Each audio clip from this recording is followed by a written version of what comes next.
Thank you for joining us today in this conversation on Israel and Palestine. My name is Ross Wagner, and I belong to a circle of Christian scholars with long experience in the Middle East. We refer to this series as CFIP, or a Christian Forum on Israel and Palestine. Each episode will host a major thinker with professional experience in the subject, and our hope is that these interviews will be fair, stimulating, and take us behind the curtain, so to speak, of current events. These conversations will be live streamed on YouTube and permanently archived there. And so if you subscribe to this channel, you'll be notified when a new episode is coming. Each meeting will present our guest views and then open to a wider conversation with our panel. Today, we're honored to welcome Ali Abunimah, co-founder and executive director of the Electronic Intifada, an award-winning independent online news publication and educational resource founded in 2001 that focuses on Palestine, its people, politics, culture, and place in the world. A Palestinian American, Ali was born in Washington, D.C. His mother is from Lifta, near Jerusalem. She became a refugee in the Nakba of 1948. His father, a former Jordanian diplomat and ambassador to the United Nations, hails from the village of Batir in what is now the occupied West Bank. Ali's informed, insightful, and trenchant reporting appears in a wide variety of print, video, and online publications around the globe. Ali, we are really pleased to welcome you. Thank you for joining us. Thank you so much, Ross. It's a pleasure. Thank you. I wonder, just to start out, if you would talk a little bit about the way you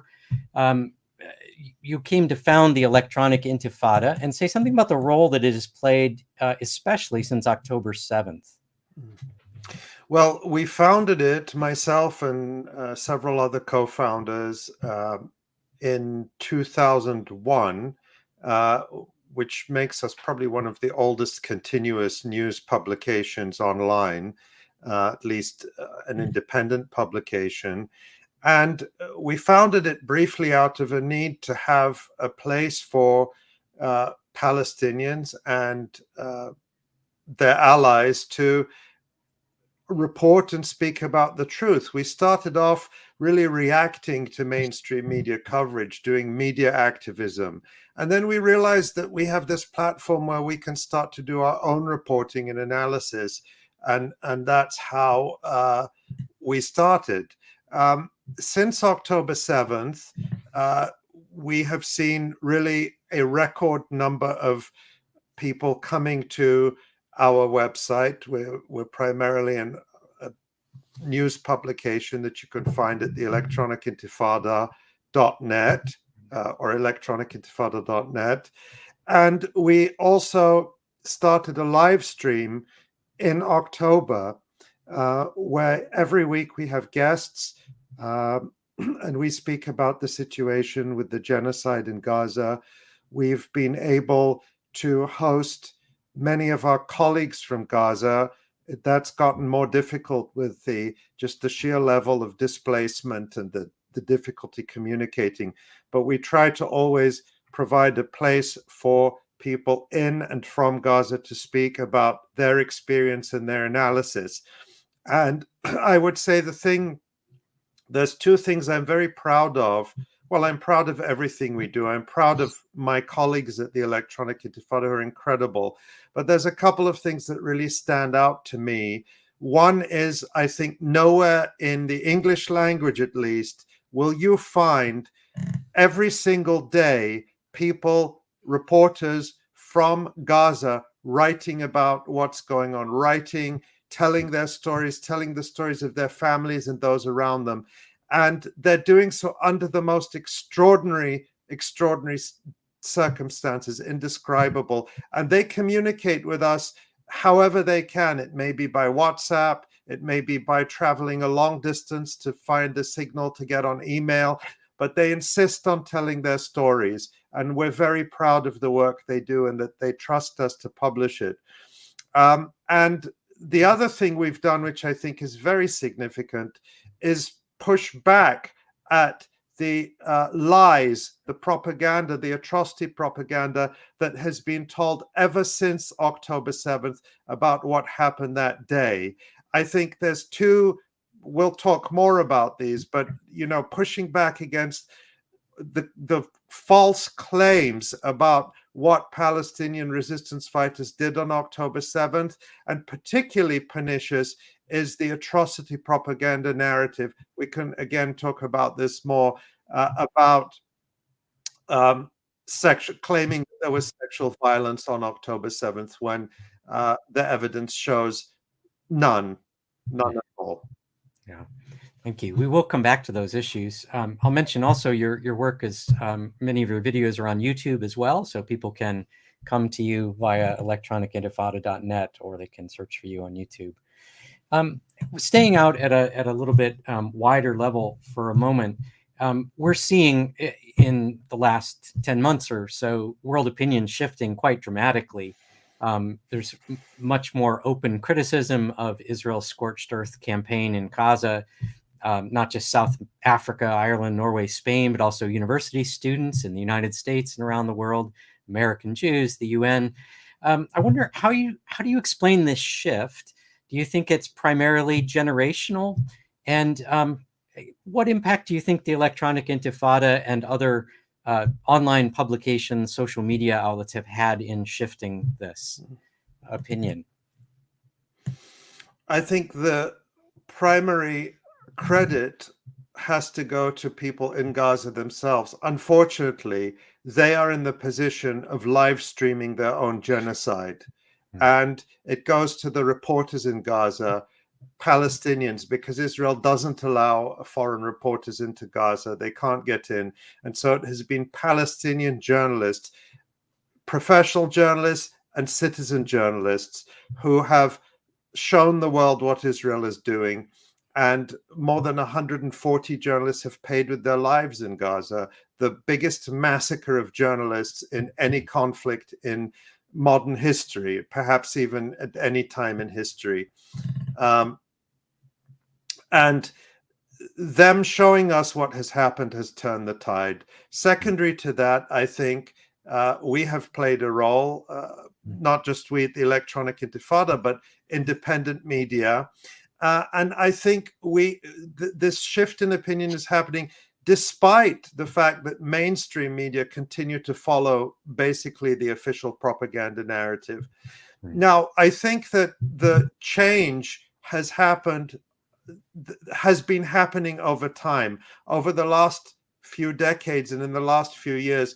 That base of support for Israel in the United States and in the Western countries generally has been eroding. There has been a generational change.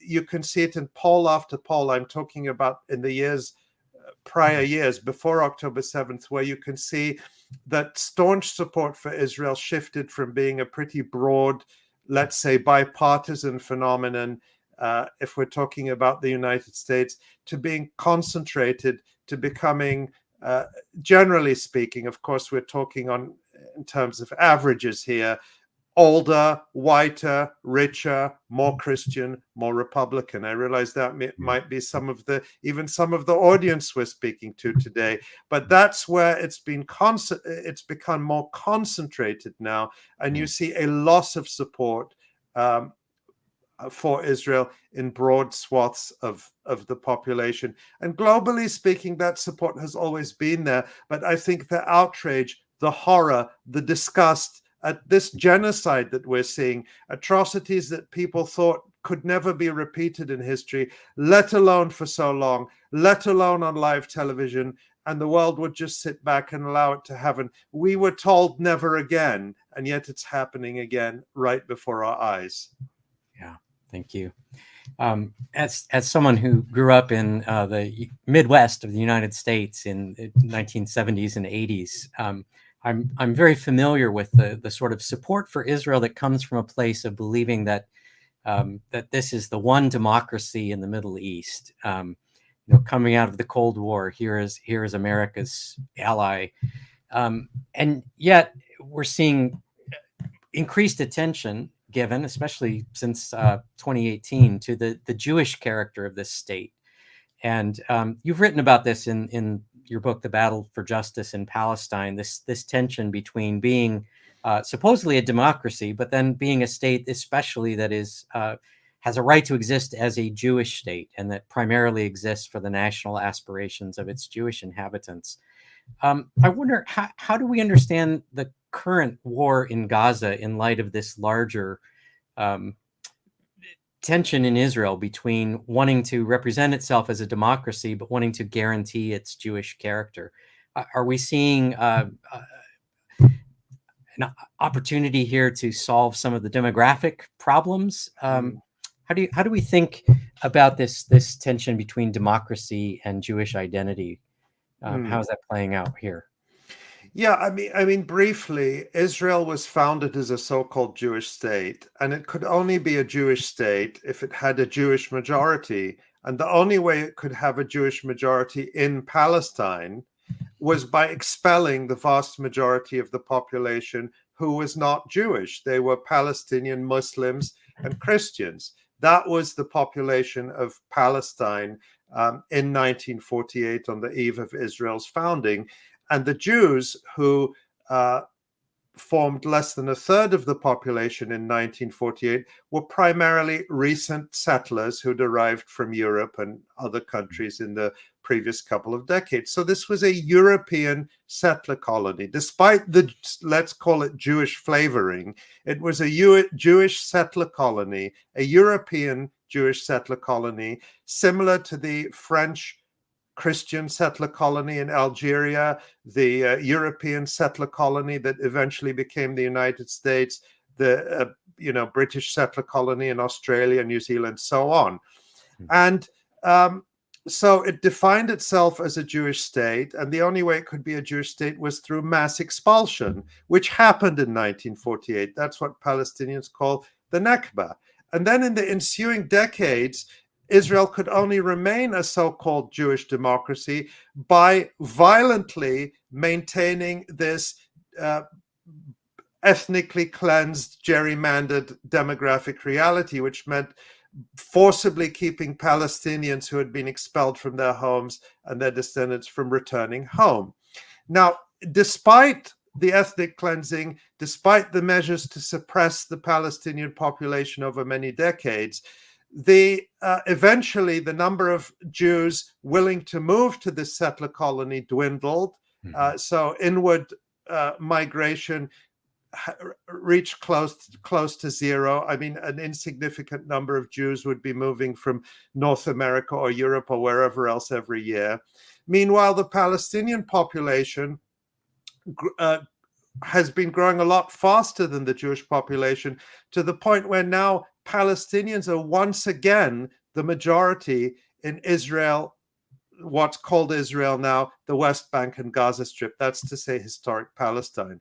So liberal Zionists, people who consider themselves sort of more dovish or more willing to entertain what they would call peace, always said, look, Israel has this demographic problem, they would call it. I mean, to me, that's an offensive term because it means that Palestinians, just by existing and breathing, are a problem. But I'm using their language. Israel has this demographic problem.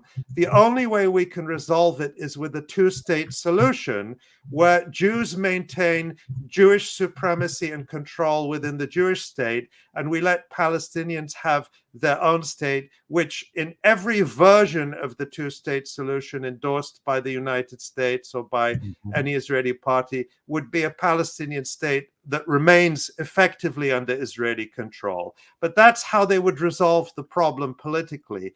Give Palestinians their own statelet or Bantustan, as to use the South African apartheid terminology, and the Jews then can legitimize their rule within this smaller Israeli state. The right, which became ascendant and now fully dominates Israel, said, no, we will never allow a Palestinian state. We will never give up control over an inch of historic Palestine between the Jordan River and the Mediterranean Sea. And then the question was, well, how will you resolve this so-called demographic problem? And their answers were always, we don't have to, because there's no problem. They would just, I mean, there was a whole school of pseudo-demographers whose job was to deny the existence of millions of Palestinians, believe it or not. So that's one approach. It wasn't the mainstream approach. The mainstream approach was to bypass the Palestinians, really to do what they call conflict management. We don't have to give them their rights. We just have to give them work permits, turn on the pressure, turn off the pressure. If they revolt in any way, if they resist, we smash them. It's what the Israelis call mowing the lawn. Every couple of years, you massacre a few thousand people in Gaza. They'll learn the lesson. They'll be quiet. And if they try to resist, we just crush them, we oppress them. So that was the answer. And on the eve of October 7th, you'll remember Jake Sullivan, the U.S. National Security Council, National Security Advisor, saying the Middle East region is more calm, more stable than it's ever been. Everyone was talking about, we're going to have Saudi-Israeli normalization. Under the Trump presidency, you saw these Abraham Accords. And the idea was the Palestinians are insignificant. We can manage them. Israel's problem is resolved without having to give them their rights or recognize their resistance. And that was the approach. So post-October 7th, you do see Israelis saying, well, let's take the opportunity to finish the job of 1948, to expel the Palestinians, at least from Gaza. But we also see that escalating in the West Bank as well. I think that the Israelis who wanted to do that thought they would have been able to achieve that early on in this genocide. So far, they haven't, and Palestinians don't show any signs of wanting to leave. But that gives you the big picture, which is that Israel thought that it had defeated the Palestinians, made the issue go away. So that gives some interesting background too to some of the news items we see. Nikki Haley writing "Finish the job" on missiles, or finish them. Yeah, right. So real genocidal language. Yeah. It seems unclear then what might come out of this. Do you see much debate going on in Israel today, or is there sort of a consensus that we just have to continue this war until total victory is ours?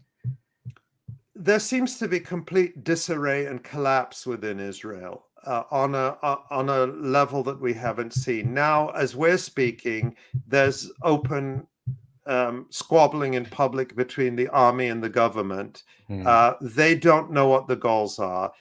Israel has not achieved anything militarily in Gaza. Nothing. It has been defeated militarily in Gaza by the resistance. Of course, I'm not talking about mass extermination and genocide, because that's not fighting.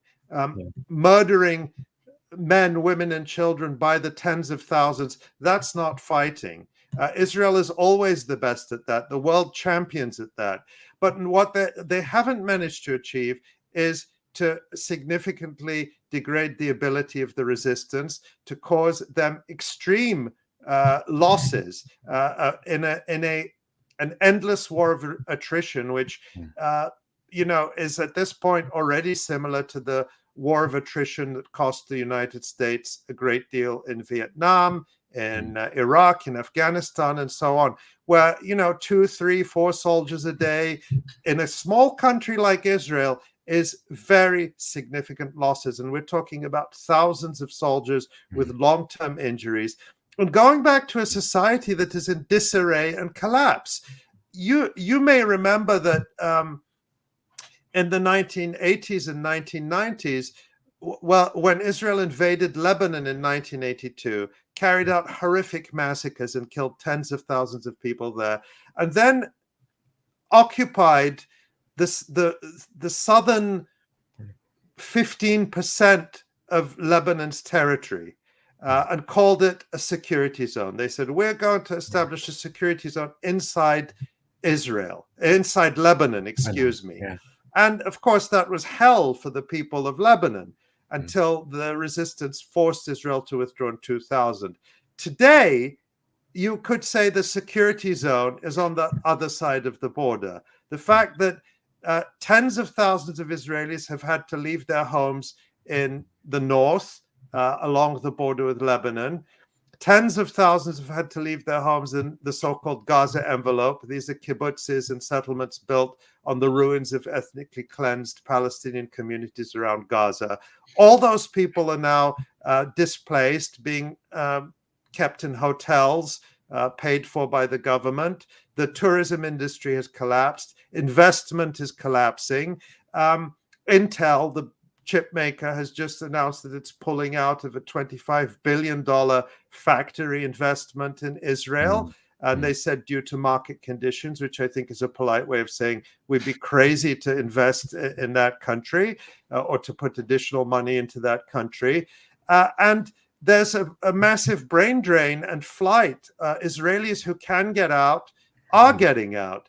And so you have to think, in the best case, what are Israeli leaders offering the public there? In the best case, they're saying this war could go on for 10 years. And so if you look at this realistically from the perspective of an Israeli, you're in a small country with a collapsing economy that is constantly at war, that is increasingly isolated internationally. And what's the future? There isn't a future for Israel. I think that this genocide is hastening the end of this Israeli Zionist settler colonial project in Palestine. And I think it's ending because, for it to succeed, it has to be a place for the settler colonial population that they want to live, that they feel secure. And, the cliche has always been Israel is the only safe place for Jews. Everyone in the world can see it's the most dangerous and unstable place in the world for Jews, who, for the most part, would be better off and would rather be in Europe, in North America, or in Australia, Canada, so on, New Zealand, countries where many Israelis are moving now, particularly to Germany, ironically, has a huge incoming Israeli population. Yeah. It's time for me to bring my fellow panelists on board, Gary Burge, David Crump, Bruce Fisk, Rob Dalrymple. Welcome you all. And we'll open up conversation. I think Gary maybe has the next question. Ollie, thank you very much for being with us in this conversation. We've been looking forward to it for a long time. It strikes me, Ollie, that in almost every war, one of the strategies of an opponent is to, I guess you might say, brutalize their enemy by portraying them as barbaric, as violent. And that's one way to justify their destruction. Well, you began to allude earlier to this very terrible day, October 7, and of course we don't want to bypass how horrible that was for Israel, but at the very same time, we also want to talk about the kinds of stories that circulated out of October 7 that attempt to portray Hamas in a way that was not exactly fair. So stories have circulated about everything from sexual violence to violence to fetuses, babies, et cetera, et cetera. Even our U.S. House Speaker Mike Johnson repeated all of this in April, and it's very astonishing to hear these kinds of things reported in the New York Times and elsewhere. Now, you've actually engaged this whole subject, unlike many others, and maybe you could summarize for us, first of all, how has this kind of messaging worked in this Gaza war, and how did you reach the conclusion that so much of this is simply propaganda? Those are great questions. Thank you, Gary. I mean, the first thing to say is what did happen on October 7th. There was a breakout from the besieged Gaza Strip, which has been under Israeli occupation for almost 60 years, a largely refugee population. For the last 20 years, it's been under a tight siege and repeated bombardment and massacres by Israel if the population there in any way tried to revolt against being in what is essentially a large open-air prison. And so the first thing to say is Palestinians have every right to resist that situation, a right enshrined in international law, and to use military means to do so. And on October 7th, that's what they did.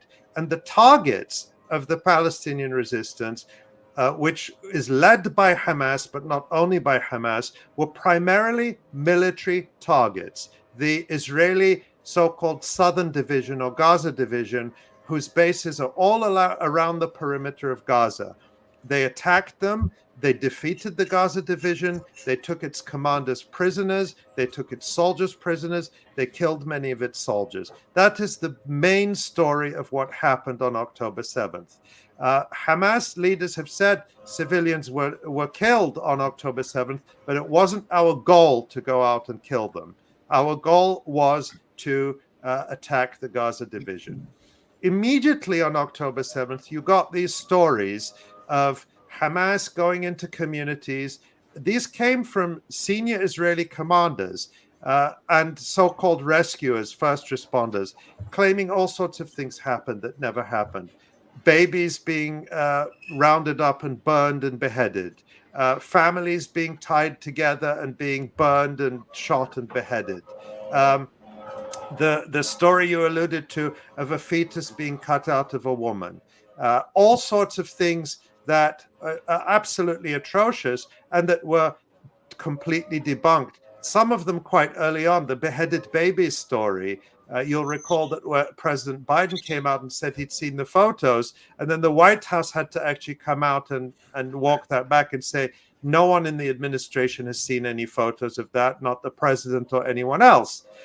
And these atrocity stories, and I'm going to come to sort of one of the big ones in a second, they served a number of purposes. One, as you mentioned, Gary, in war, demonizing the enemy is something that is done for a purpose, to make killing, facilitate killing them, to incite the population into being willing to kill them. And you'll see one of the early messages that Israel tried to push was that Hamas equals ISIS, which has no basis in reality whatsoever. But they tried to push that, and for that you need atrocity stories. You need something so horrible that anything is justified in response. And that was one of the purposes. The other was to distract from the military defeat Israel suffered, to distract from the fact that the Gaza Division, which had received also billions of dollars from the United States to have this sophisticated security fence and layered, perimeter around Gaza, totally failed within a few hours. They had failed on an intelligence basis because Hamas had been able to plan this, and they failed on the day when the Israeli resistance just melted away. Then you got the stories that Hamas, killed. First, they said 1,500 people, and we were told, civilians, children, women, people at this supernova festival. But then we started seeing the pictures. We started seeing the pictures which were on the front of the Washington Post, on CNN, and so on. And you look at these pictures and you say, wait a minute, there are dozens of incinerated cars with bodies that are incinerated beyond recognition. There are whole streets of houses in kibbutzes like Kibbutz Be'eri that are just flattened to the ground or completely burned out. There's destruction on a massive scale. And you say, how did Hamas do that with AK-47s? How did guys who came in on foot, on motorcycles, a few were on paragliders apparently, they didn't bring tanks with them. They didn't bring heavy artillery with them. They didn't bring 2,000-pound bombs with them. How did they do all this destruction? How did they incinerate all these cars? And you just realize, well, that just doesn't make sense. And then you started to get the testimonies from the survivors, the Israeli survivors, people like Yasmin Porat. She is a woman, an ordinary Israeli woman who was in Kibbutz Be'eri, which is one of the communities near the Gaza border. And she was taken captive by the Hamas fighters, her and her partner and a bunch of other people. And she told the story on Israel Radio, on Cannes, the public broadcast, on October 16th. So we're talking about 8-9 days. And this wasn't her first interview. She gave a number of interviews. And what we did at the Electronic Intifada, we took that entire interview with the audio, we translated it to English, we put it online, we wrote about it, just going from the Israeli sources. What did Yasmin Porat say? People can find this interview at our YouTube channel and at the Electronic Intifada. She said that once they were taken captive by the Palestinians, they were treated, in her words, humanely. That was her word. She said they treated us very humanely. And the Israeli interviewer said, what do you mean by that, humanely? She said, well, they didn't hit us. They didn't threaten us. They let us drink. They let us have food. They reassured us. They told us very clearly, we're not going to kill you. All we want to do is take you to Gaza and then we'll release you. We just want our people to be freed. And she said it was fine. Everything was very calm. I mean, it's not a great situation to be in. I'm not saying that it was a picnic, but that's the situation she described until the Israeli army and security forces came in. And she said they just started shooting. And what we know is that in that particular incident in Kibbutz Be'eri, an Israeli tank was ordered by a brigadier general called Barak Hiram to open fire at that house where Yasmin Porat had been. She had gotten out of the house because one of the Palestinian commanders actually surrendered and took her out with him. And she said, I was telling the Israelis, you're going to fire a tank shell at the house? What do you mean? There's people in there. They said, oh, no, don't worry. We're just going to, bring down the walls. They fired the tank shells. They killed everyone in the house, including Yasmin Porat's partner, Tal Katz. The only other survivor is a woman called Hadas Dagan, and she told exactly the same story. What I'm telling you this story in some detail because they were the only two survivors, and there were something like 15 civilians in that house. And if they had not survived, no one would know how that went down because the Israeli army lied about it. Barak Hiram came out and claimed that they had rescued 4 people and that there was a bunch of children in the house and Hamas had killed them. None of that was true. None of that was true. And we also know from other Israeli accounts, from survivors and witnesses, that the Apache helicopters, US-supplied Apache helicopters, were firing indiscriminately. And we know, again, all from Israeli sources, that they applied something called the Hannibal Doctrine.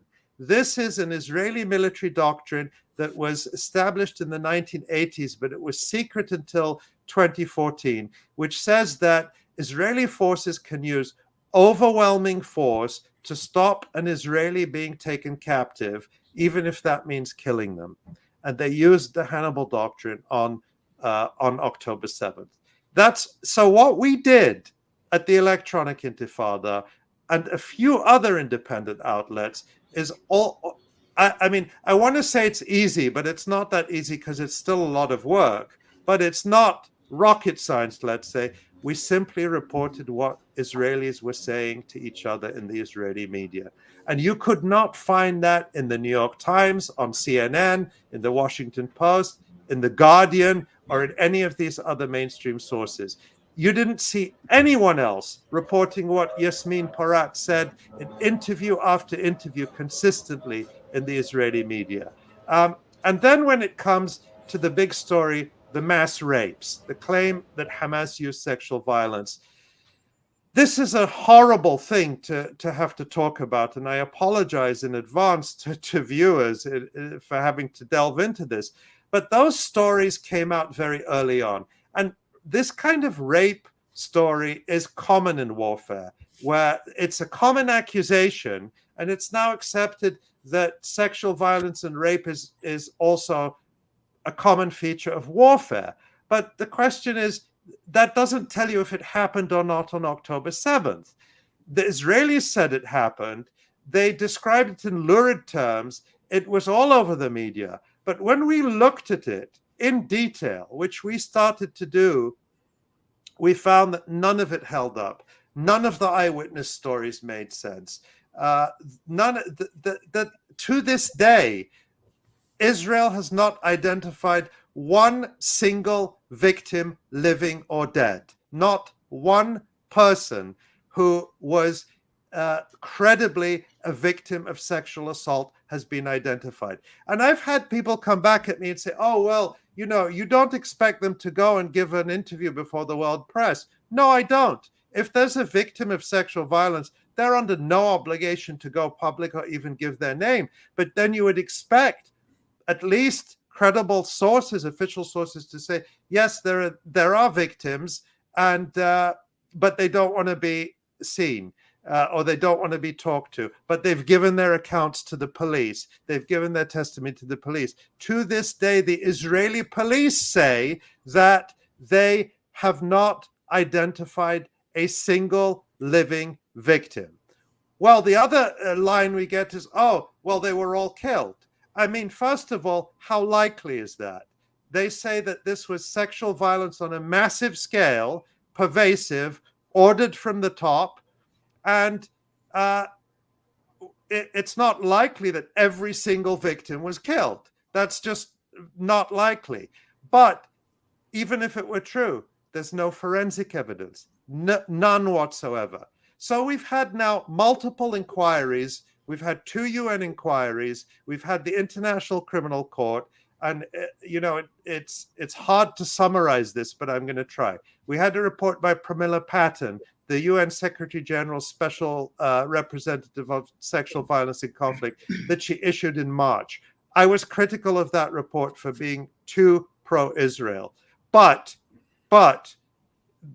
in a sense, she was bending over backwards to give credence to what Israel said, and she couldn't do it. She couldn't establish this story. She said, we got thousands of photos and videos from the Israelis. The Israelis claim they have 200,000 pieces of visual evidence from October 7th. Not one of them shows, in the words of that UN report, tangible evidence of rape or sexual assault.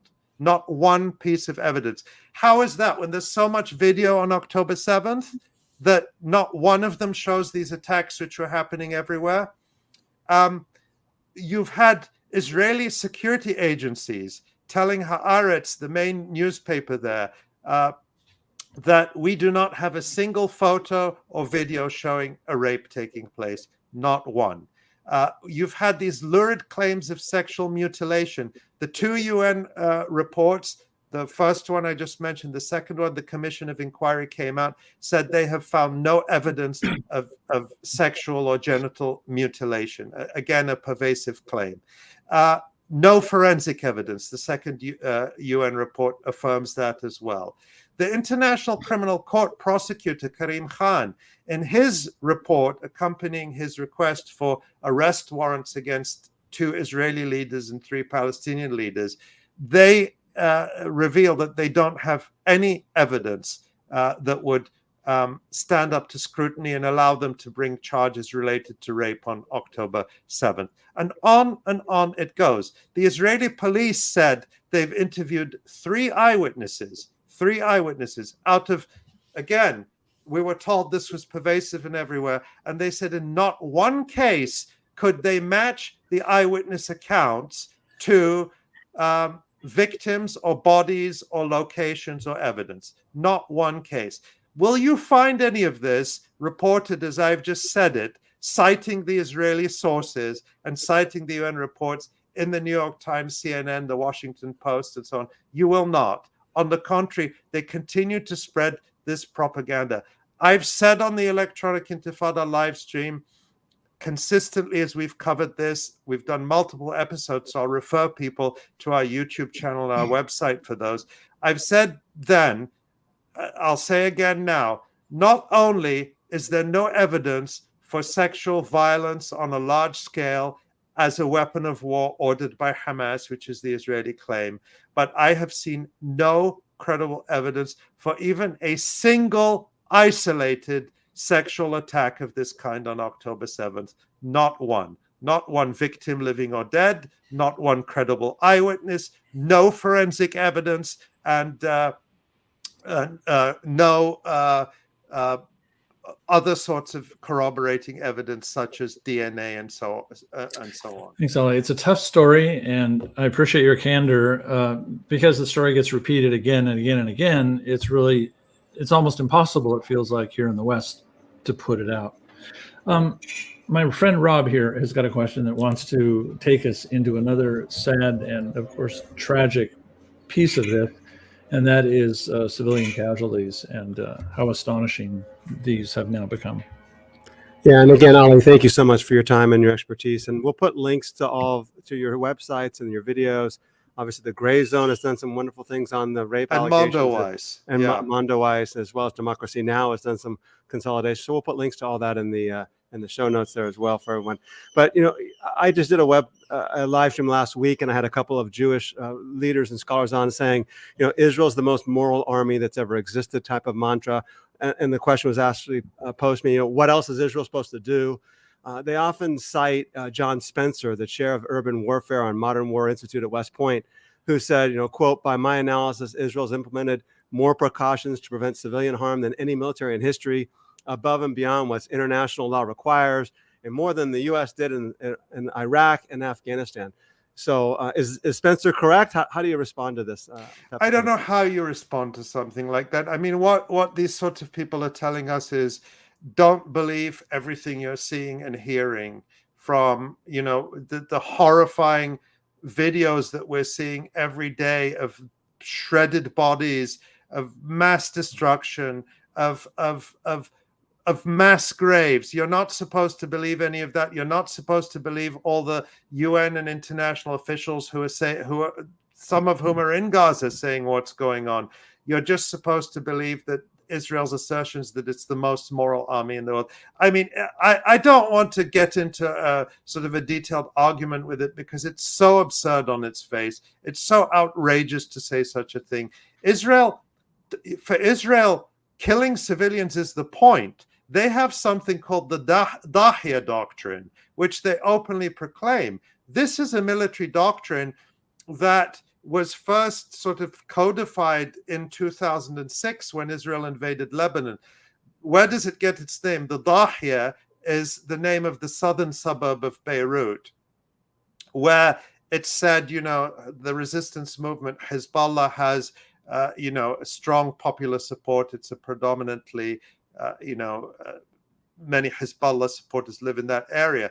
So because Israel was unable to defeat Hezbollah on the battlefield in 2006 and is unable to defeat the Palestinian resistance now, the Dahya doctrine kicks in, and it says that you go after the civilians, you destroy the housing, the infrastructure, you make the civilians suffer to impose such a high cost that the resistance will have to give up, that the population will turn against them.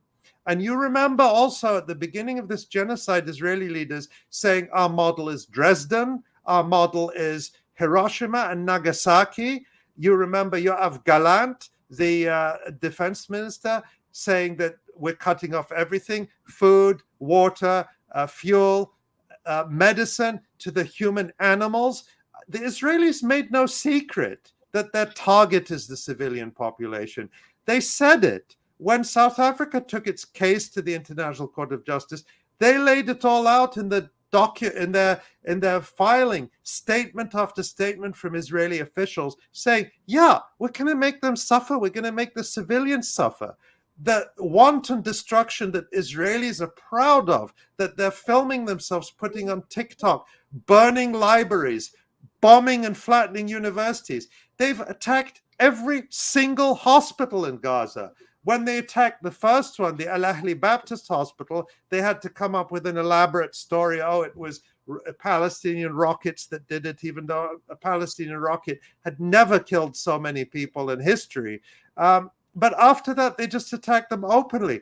They put out on Twitter, on Israeli social media, this elaborate cartoon, this animation they'd created showing the multi-level bunker that was supposedly under the Al Shifa hospital, with with just like this fantasy thing that they had, this Bond villain lair under El Shifa Hospital. Of course, none of that existed. But all of that was a pretext to destroy the civilian infrastructure in order to make Gaza unlivable. They did it openly. And anybody who claims otherwise is simply, I think, is knowingly trying to mislead people. Ali, let's keep on that theme, but shift to the West Bank. There have been a lot of reports coming out of forcible transfer. B'Tselem's reporting on it, Haaretz, Jewish Currents. There's just been a number of people who have been evicted, somewhere around 1,000 from their homes in the West Bank due to settler violence and military action. There have been arrests, something like 9,000 West Bank Palestinians, including 300 women. Could you talk a little bit about the shift that's going on and the intensification, and even you can call it the retaliatory attacks taking place in the West Bank? Is Gaza a convenient distraction for action going on in the West Bank? Does Israel want to stir up another intifada? The scale of the genocide in Gaza and its just unspeakable nature is such that it, speaking for us, for example, at the Electronic Intifada, our goal is to cover everything that's happening in Palestine. The reality is the scale of what's happening in Gaza absorbs so much of our time and attention and resources inevitably that it's easy to take our eyes off what's happening in the West Bank. And that's to say, if what was happening in Gaza wasn't happening in Gaza, what's happening in the West Bank would be the main story. Such is the escalation. I mean, prior to October 7th, Israel had already killed hundreds of people in the West Bank since the start of the year. The violence had been escalating. It's now, I think more than 600 killed in the West Bank since October 7th. Historically, that is an enormous number, and an acceleration of ethnic cleansing against various Palestinian villages like Ain Samia, which has been completely ethnically cleansed, a community of more than 1,000 people, and settler land theft and settler terrorism and vandalism against the Palestinian population. Remember, Israel's goal and the goal of the settlers, who are an arm of the government, they're fully backed by the government and the army. The effort to portray them as somehow rogue actors is just a complete fabrication. These people are an extension of the Israeli state, and they're only in the West Bank by virtue of the Israeli state. Their goal is to ethnically cleanse the West Bank. That's their goal. And they use a pseudo-biblical religious justification for it, but it's just outright land theft. And it has escalated since October 7th because there is just very little international accountability for Israel. There is immunity and impunity. And that's why it's escalating. And Israel has always been a master of what some call salami slicing techniques. So they don't take the whole thing at once. They go slice by slice by slice. They get you used to it. And that's what's going on in the West Bank. And it deserves a lot more attention and a lot more solidarity and support for the people there.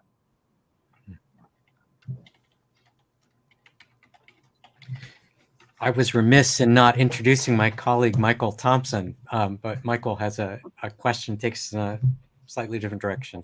Thank you. Sure. Good to meet you, sir. Thank you for what you're sharing with us. There's a lot to process here. So on this question, it may be on a different scale, but let's see what you think of the student movement in the U.S. and in Europe and around the world. How do you weigh its efficacy? How do you weigh the impact it may be having? Is it a sideshow, or is it actually doing some good? And I know that it varies from campus to campus, and I'm not expecting a greatly detailed, but from 10,000 feet, How would you assess the student movement's impact? It's tremendously important. It's tremendously important. And it's not just me saying it. Our friends and colleagues, our loved ones in Gaza say it. They tell us that the protests on the campuses in particular, but all the protests, all the solidarity, no matter how large or small, is what's keeping them going. And I want to take this opportunity to convey that to people. Going out protesting, it is seen and heard in Gaza, but I think politically it is making a big difference, and it signals the kind of generational shift that we were talking about earlier. And I think it also, when you look at the extreme reaction of university administrations, of course, acting in cahoots with and at the behest of the government, you have to go back to the Vietnam era when you had the massacres at Kent State in Ohio and Mississippi State in Jackson State in Mississippi, to get to the level of brutality and repression. I was on a university student in the US in the late 80s and early 90s when there was a lot of protests. There were encampments, what we called shanties, protesting apartheid in South Africa. There were protests and occupations protesting the US role arming death squads in Central America, particularly Nicaragua. There was a protest against having CIA and military recruitment on campus. There were several occupations of university administration buildings. There were protests and disruptions when President George H.W. Bush came and was given an honorary doctorate. That's to say, from my little slice of America at the time, I just moved back to the country very recently at that time, there was a lot of protest. Never once did the university call the cops on the students. I took part in unauthorized protests. The campus security would come, they'd have a quiet talk with you. No one was suspended. Nobody was arrested. Nobody was denied graduation. There weren't hearings in Congress to call us anti-Semites and terrorist lovers and I don't know what. The extremity of the reaction, I think, is significant because it points to a ruling class and establishment that feels that it's losing its grip and that is completely out of touch with how people feel.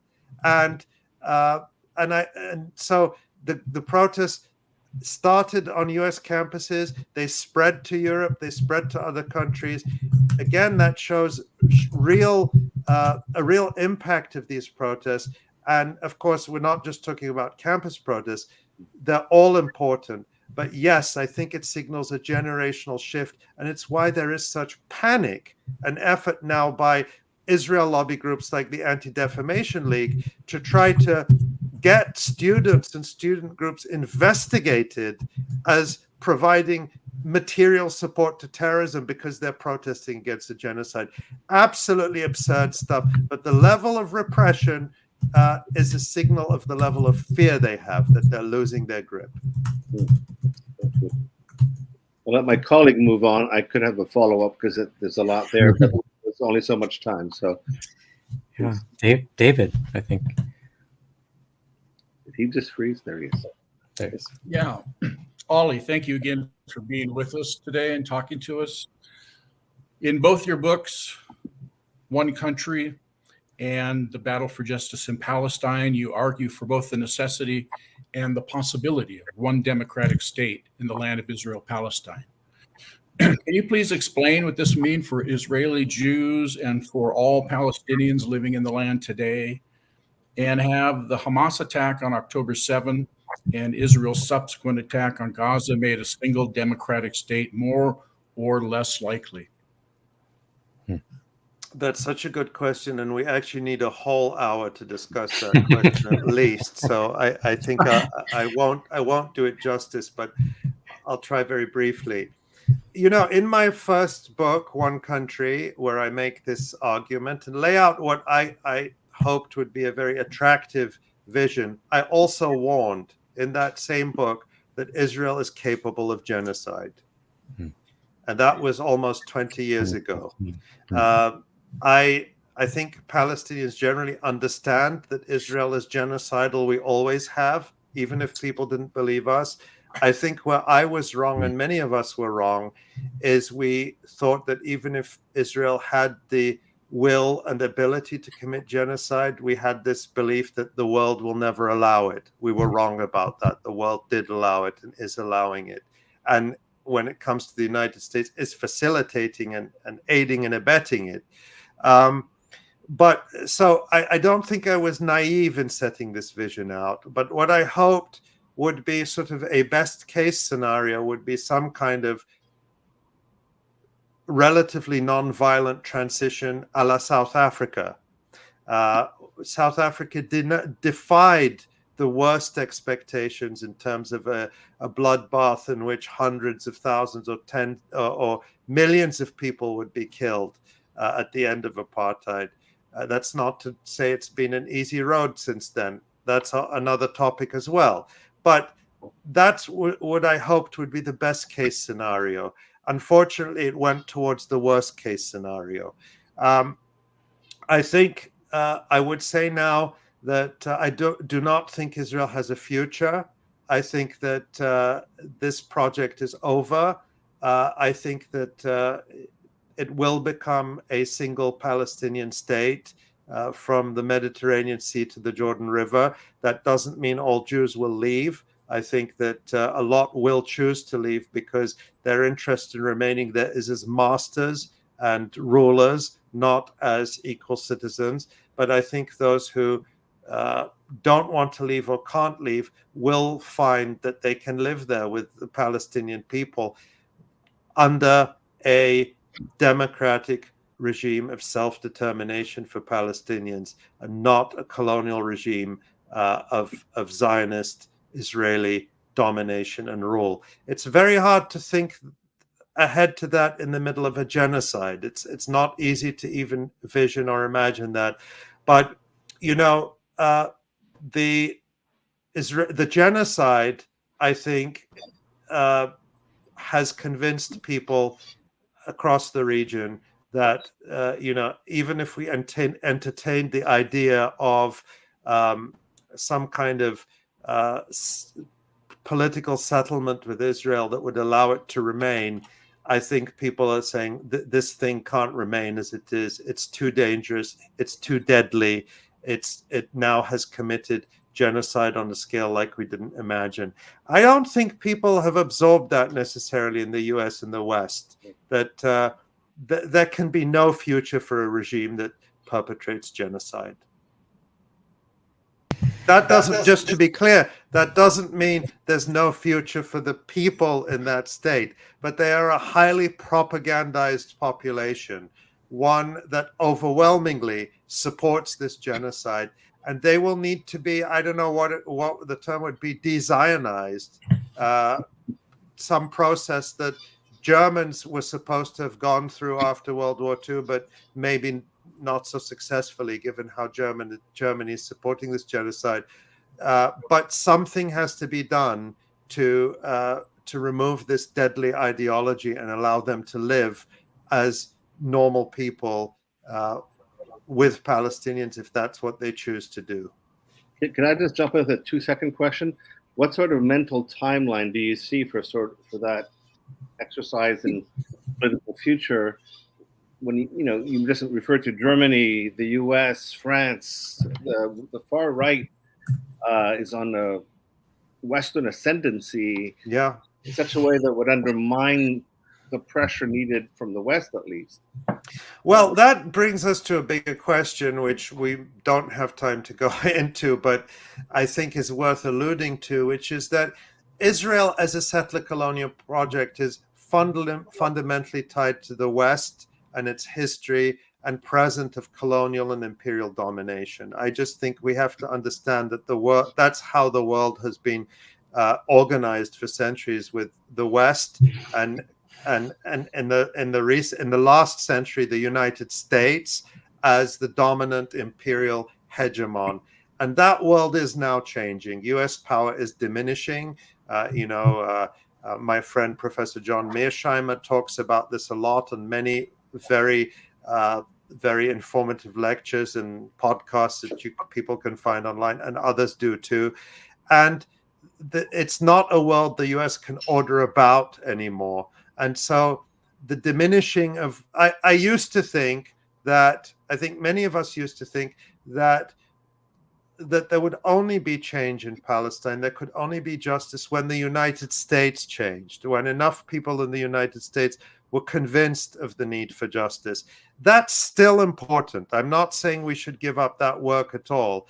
But I think what's likely to be a bigger factor is simply the decline of the United States. In other words, relatively speaking, the irrelevance of the United States on the world stage, which means that what Americans think just won't matter as much, because China, Russia, India, Brazil, a whole world that is fed up of this current global order is rising, and it's rising economically, politically, culturally, and so, in a sense, the rise of the far right, or the Western ascendancy, is, I think, the last gasps of Western ascendancy as much as anything else. Now, I just want to say, does that mean, that's looking ahead to X number of years? It may be in the near future, it may be the further future, but right now the United States is the determining factor in this genocide. The United States is the only country that could single-handedly stop it if they wanted to. And I don't want to lose that point, because people need to keep up the pressure in every way they can.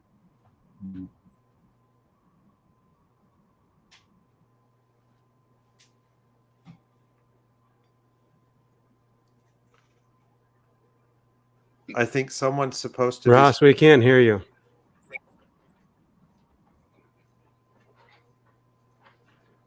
Try it again, Ross. No. How about if I'll go ahead and jump in, Ross, and take your last question. Ali, again, thank you so much for your time. You stayed extra long. We really, really appreciate that. But the final question we really want to ask, our audience is a uniquely American Christian audience, which I don't think you speak to a whole lot, and we appreciate you doing so.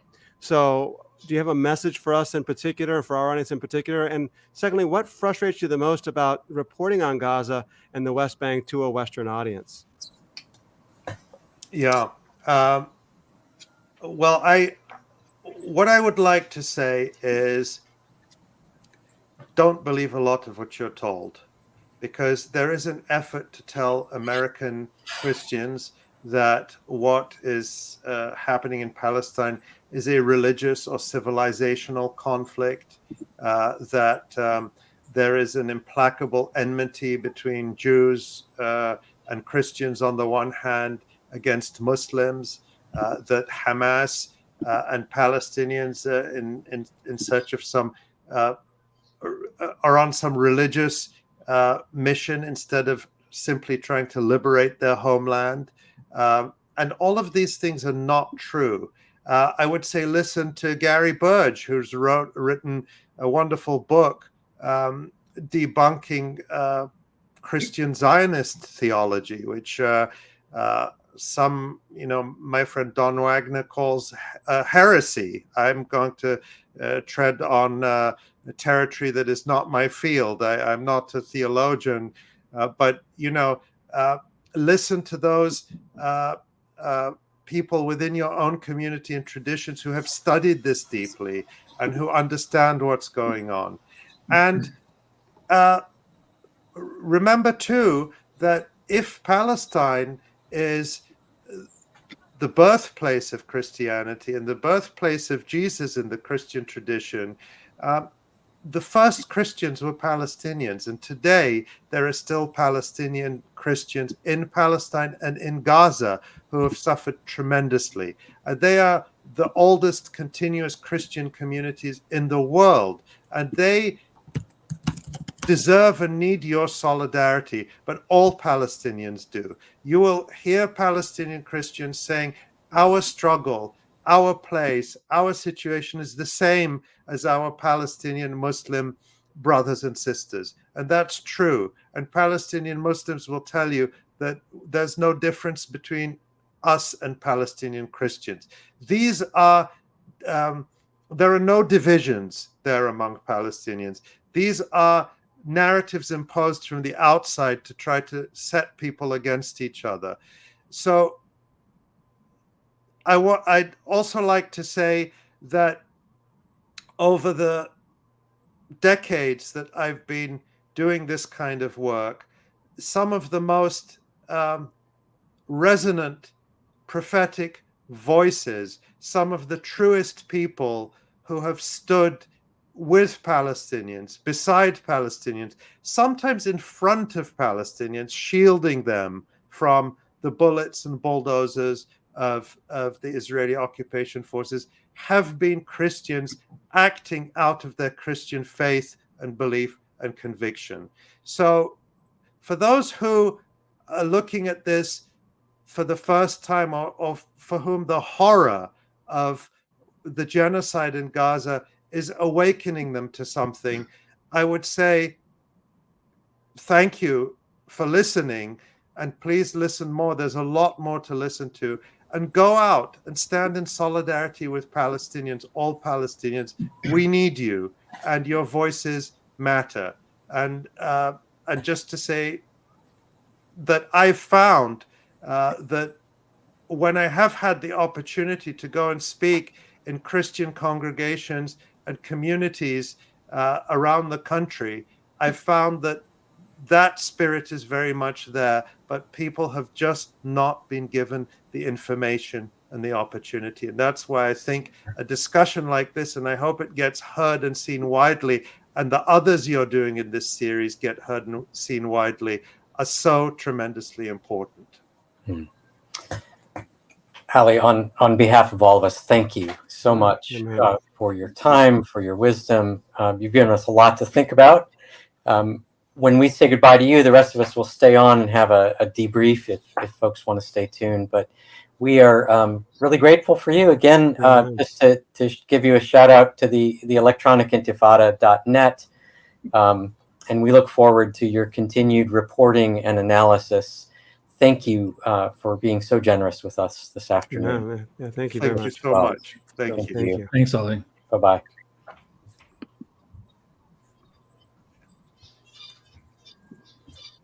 All right. Are we on? Thank you. Yeah, no, we're good. That was powerful. Who wants to go first? Hey, Ross, did you figure out what happened on your audio? I think USB-A is not playing nice with USB-C, is not playing nice with my microphone. Sorry about that, but that's fine. No, I mean, it's figuring it out is the trick, you know? Yeah. And I'm sorry for the loud typing as well. That's okay. Help. We still got a number of viewers that are still with us. Thank you so much for staying with us, guys. And I want to encourage you again, as Ross said at the beginning, to subscribe to our YouTube channel to find out about upcoming events. We have some more events planned for the month of July. Follow us on social media, on Facebook, Instagram, and TikTok to kind of keep up with what's going on. But does one of you want to start first, kind of with your thoughts? Let's keep them brief. Again, we've gone long as well. So go ahead, Bruce. Yeah, sure. So Ali is a gem. He's very straightforward. I'll just make a couple of observations. One, it came through clearly, I think, that the strength of some of their reporting is that they really just go to the Israeli media and report from there stories and voices that the West just doesn't pick up. And that underscores the gap between East and West, or between Israel and the Western corporate media. So that came through loud and clear for me. Another theme that I heard from him that I'm hearing and reading elsewhere these days is this notion that Israel doesn't have a future. It's somehow self-immolating, and it's only a matter of time before the system breaks down. I'm a little less. I'm a little more skeptical about that, but I have no expertise in that area. Two more things real quick. One, in this conversation, there was almost no critique or assessment of Hamas's behavior. with a few passing comments. So I think that could be a criticism. On the other hand, that's kind of, we brought him on to talk about his stuff and his work. So, but that was an omission. And then just finally, the framing of settler colonialism is something I'm still working through myself. He uses that language. A lot of other people do. Certainly, colony was the language used by the early Zionists colonizing. They settled, but there's some senses in which I think settler colonialism does and doesn't apply in this situation. So it's just one of those trigger words now. Sometimes get down conversations, and I'm just flagging it as something I'm still kind of pondering. Bruce, I can't wait to see you ponder that eventually in articles or books, but because I'd like to hear where that thought takes you. Somebody else want to add something here briefly? Go ahead. Yeah, go ahead, Michael. The Canadian wants to defer naturally here. The discussion around sexual violence and war was very, very informative. One of the for the sake of the recording and anyone else who's still watching, the risk of having 7 men of a certain age talk about sexual violence optically and minimally be sensitive that it's not a dismissal. He didn't, if I'd had a chance for a follow-up question, I might have pressed him a little bit just to say, are we, propaganda aside, and there's a ton of propaganda. He does a great job breaking that down on his own, on the Intifada, Electronic Intifada website. I've watched a lot of it. Propaganda aside, it's almost inevitable that there would be some violence, possibly including sexual violence in times of war. So we shouldn't pretend, going a bit to what Bruce was saying about Hamas, lily whiteness on, is a risk that you should be careful not to project, or you lose some credibility. And I think we wrestle with that collectively, exactly where to draw that line as we wrestled with what is real and true in this. So that's it for me. I appreciate you naming that, Michael. I think we all share that sense of discomfort. And one of the difficulties in the strategy of saying it's all or nothing is that you run the risk of being refuted when new evidence turns up. As much as I've read and listened to Ali on this question, he does seem to have a very, very strong counter argument to the claim that Hamas intended to use this as a weapon on October 7th. We've seen comments that's been printed different places attributed to Sinwar, the military leader of Hamas, saying, there were people that got involved that did stuff we weren't planning. So the room in that kind of chaos for many things to happen. Ali's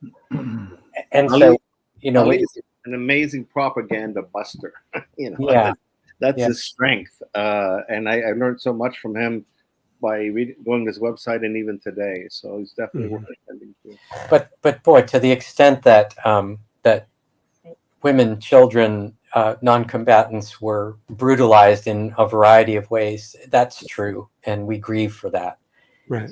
And the narrower point is perhaps worth making, that we don't want to idealize either side in this terrible conflict.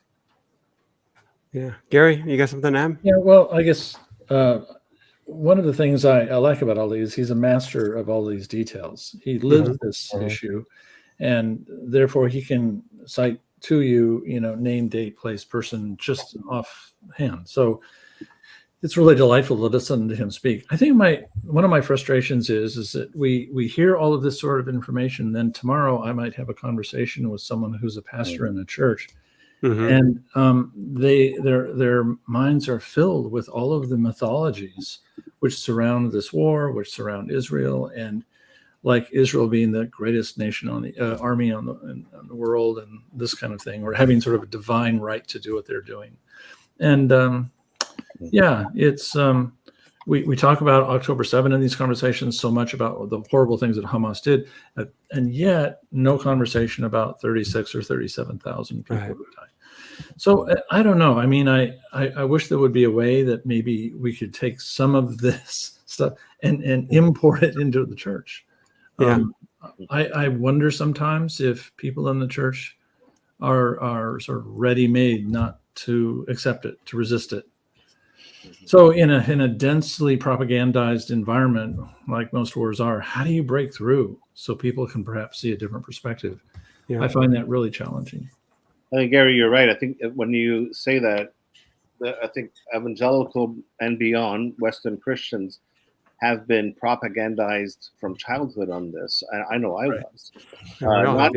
Not in the sense that they had it out so much for the Palestinians per se, but so much as this fits with their view of how it's all going to come together. And what's lost in the equation is Christian ethics, love your neighbor, and all sorts of things. Yeah, I heard, I've listened to him a lot. I've watched a number of his live streams and paid attention to some of the information that you get from him. And I really appreciated his time, his graciousness, and coming on and joining us. Yeah, and one of the things I thought was, we have to hear the voices from the other side. There were things like that he said that I wouldn't have said it that way, or I wouldn't have said it that extremely. But that doesn't mean that I have the right to kind of criticize him because he's in a different context.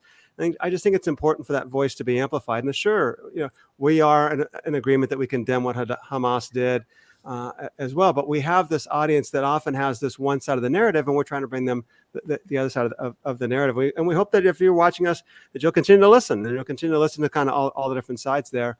And hopefully adopt a Christian ethic and a Jesus ethic that simply says, for the sake of everyone, let's stop this madness. Let's stop this war. Let's stop this violence. Let's find a way to have peace and justice for everyone. And I do fear that this is going to be the end of Israel. And I do think that is something that's a reality there. And I thought it was interesting that he said that. So we did it the same thing last thing. So that's interesting. Yeah. We just want to thank everyone for tuning in. I appreciate this. We will have more events like this coming up in the next few months. And if you want to send us notes in terms of who you'd like to see, we'd love to hear from you as well. But we want to thank everyone for tuning in and for your time. So we appreciate everybody. So thank you so much. Thank you.